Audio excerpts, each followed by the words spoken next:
دہلی سلطنت کے پہلے مسلم حکمران جس نے 20 جون 1206 عیسوی سے لے کر 4 نومبر 1210 عیسوی تک حکومت کی، سلطان قطب الدین ایبک علم و فنون کا دل دادا تھا۔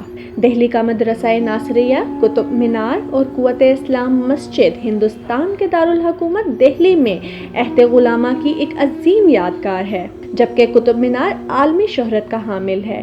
اس کی تعمیر کا آغاز 1199 عیسوی میں ہوا۔ تاریخ کی مختلف کتابوں میں قطب الدین ایبک کی پیدائش کا سال 1150 عیسوی ملتا ہے۔ قطب الدین ایبک کا تعلق ترک قبیلے ایبک سے تھا۔ ایک سوداگر ان کو ترکستان سے خرید کر نیشا پور لایا اور تعلیم یافتہ شخص قاضی فخر الدین عبدالعزیز کوفی کے ہاتھ فروخت کر دیا، جنہوں نے ان کی تربیت اپنے بچوں کی ہی طرح کی اور پھر ان کو سلطان شہاب الدین غوری کے ہاتھ فروخت کر دیا غوری کی خدمت میں پیش کر دیا۔ سلطان معز الدین شہاب الدین غوری دارالحکومت غزنی میں اپنی ایک محفل میں اپنے درباریوں کو انعام و اکرام، تحفے تحائف، زر جواہرات اور سونے چاندی سے نواز رہا تھا۔ ان میں سے ایک درباری اور غلام ایسا بھی تھا جس نے دربار سے باہر نکل کر اپنا سارا سامان غریبوں اور مساکین میں بانٹ دیا۔ سلطان شہاب الدین غوری تک ان کے اس درباری کی فیاضی اور سخاوت کی بات پہنچی تو ان کو بتایا گیا کہ یہ ان کا غلام قطب الدین ایبک ہے۔ سلطان شہاب الدین غوری کو قطب الدین ایبک کی فراخ دلی نے بہت متاثر کیا، جس پر انہوں نے ان کو اپنے مقربین میں شامل کر لیا اور انہیں تخت گاہ اور ایوان دربار کے اہم کام سونپے، جو انہوں نے بہت اچھے طریقے سے نبھائے، جن پر بعد ازاں سلطان شہاب الدین غوری نے انہیں امیر اخور یعنی شاہی استبل کا سردار بنا دیا۔ سلطان شہاب الدین غوری نے دہلی اور اجمیر کو فتح کر کے قطب الدین ایبک کو ان کا گورنر مقرر کیا۔ کنوج کے علاقے پر سلطان کے ساتھ فوج میں شامل ہو کر قطب الدین ایبک نے اپنی وفاداری اور سپاہ گری کا ایسا ثبوت دیا کہ سلطان شہاب الدین غوری نے ان کو فرزند بنا کر فرمان فرزندی اور سفید ہاتھی عطا کیا۔ 1192 میں ترائن کی دوسری جنگ میں شہاب الدین غوری کے ہمراہ قطب الدین ایبک نے جنگ کے میدان میں اپنی سپاہ گری دکھائی اور پرتھوی راج کو شکست دی، جس پر سلطان شہاب الدین غوری نے انہیں دو اہم فوجی عہدے کہرام اور سمانہ کا کماندار مقرر کیا۔ 15 مارچ 1206 عیسوی کو جہلم کے قریب گکڑوں کے ہاتھ جب سلطان مارا گیا تو قطب الدین ایبک نے جون 1206 عیسوی کو لاہور میں اپنی تخت نشینی کا اعلان کر دیا۔ قطب الدین ایبک کی گورنری کا زمانہ فتوحات میں گزرا، جبکہ تخت پر بیٹھ کر آپ نے امور سلطنت پر بھی توجہ دی۔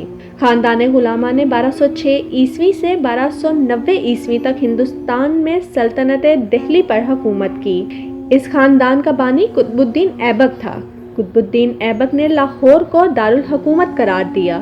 قطب الدین ایبک نے اپنے عہد میں مساجد اور تعمیرات پر بھی کام کیا اور قطب مینار کی بنیاد رکھی، جو اینٹ سے تعمیر دنیا کا سب سے بلند مینار ہے، جس کی 5 منزلیں ہیں اور اس پر قرآنی آیات کنندہ ہیں، اور اس مینار کے ساتھ ہی قوت اسلام مسجد کی بھی بنیاد ڈالی، جس کو معمار ابو بکر نے تیار کروایا۔ سر سید احمد خان نے اپنی تصنیف آثار سنادید میں اس مسجد قوت اسلام کا بھی ذکر کیا ہے۔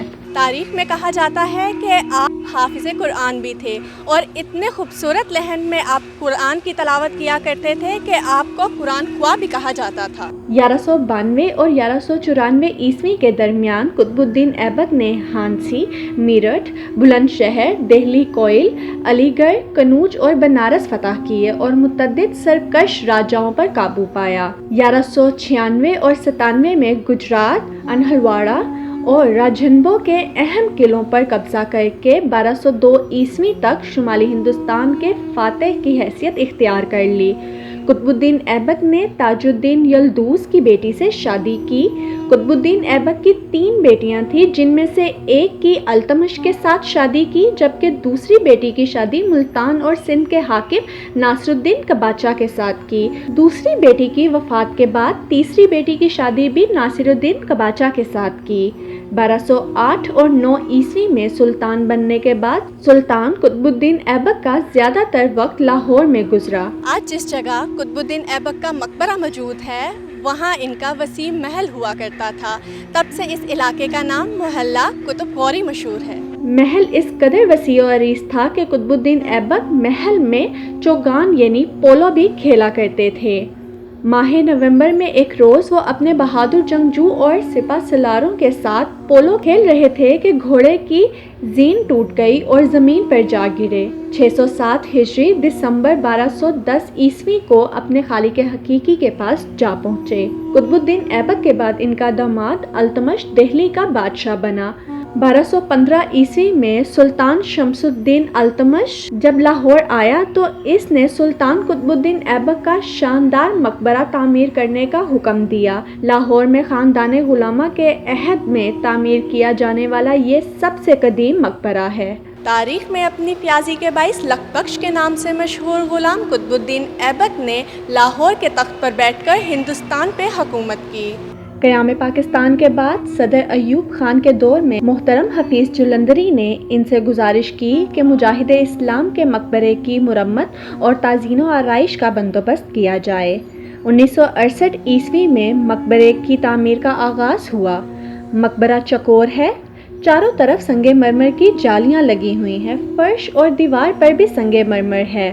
مقبرے کا گنبد منفرد انداز کا ہے۔ مقبرے کی پیشانی پر کلمہ طیبہ اور قرآنی آیات کنندہ ہیں۔ نامور خطاط حافظ یوسف صدیدی نے فن خطاطی کا عمدہ مظاہرہ کیا ہوا ہے۔ میں اس وقت شہنشاہ قطب الدین ایبک کے مقبرے پہ موجود ہوں۔ یہ ہندوستان کے حکمران رہے ہیں، خاندان غلامہ کے بانی تھے اور انہوں نے لاہور کو اپنا دارالخلافہ بنایا اور یہاں پہ ان کی حکومت رہی ہے۔ سلطان قطب الدین ایبک نے اپنے بعد اس نسل کے لیے انصاف اور سخاوت کا درس چھوڑا ہے۔ اس رپورٹ کے ساتھ ماہین زاہد کو دیجیے اجازت۔ اللہ حافظ۔